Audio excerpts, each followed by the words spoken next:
Welcome. This is Conversations That Matter, Talking with God.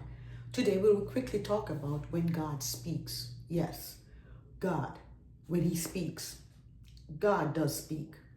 God has been speaking since the beginning of creation. He spoke everything into being, from the invisible to the visible. God is speaking today, but are you hearing His voice? Are you listening? He speaks through various means. He speaks through His holy word, which is the Logos word, the Bible. He still speaks through His servants by the Rhema word, through the prophetic. He speaks to us through nature. I remember my friend who lives in the Texas area was telling me, whenever a thunderstorm is about to happen, she gets her blanket and she curls up next to the window to watch the handiwork, the display of God's power. You know, we all find God in different ways, and we express our love to Him by His handiwork. We bow down and we worship and we thank Him for who He is, and especially when He speaks expressly to us and to the situations that we might be faced with. John 10:27 tells us in the New King James Version of the Bible, "My sheep hear my voice, and I know them, and they follow me." Two things is made clear in this verse of scripture. Only if you belong to God can you hear His voice, and He knows you.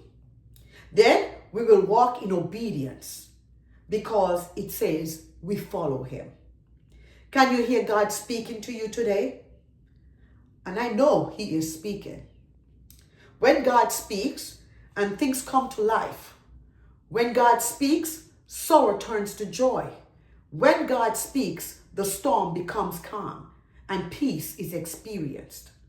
Let God speak into your life and your situation today, because when God speaks, a change is about to break through. Yes, God speaks. I remember went to a service Sunday night, and as I'm sitting there, the preacher was speaking the same word that was preached the Sunday morning, and he was nowhere near where we were the Sunday morning. So God speaks to His people expressly concerning different situations. And a lot of times we tend to think that we are unique in what is going on in our lives, but know that the God that we serve, He sits on the circles of the earth, and He knows everything about everything, because He's the omniscient God. He's the God that is omnipotent, all-powerful. He's everywhere. He knows everything. So when His people gather together, you know, He speaks expressly to our happenings and our situations. God speaks, and let me tell you, when God speaks, things are about to change. So listen keenly. I pray that you are in the space or the place where when He speaks, you can hear. For He says, "My sheep knows my voice, and no other voice will they follow." May God bless you. This is Conversations That Matter, Talking with God.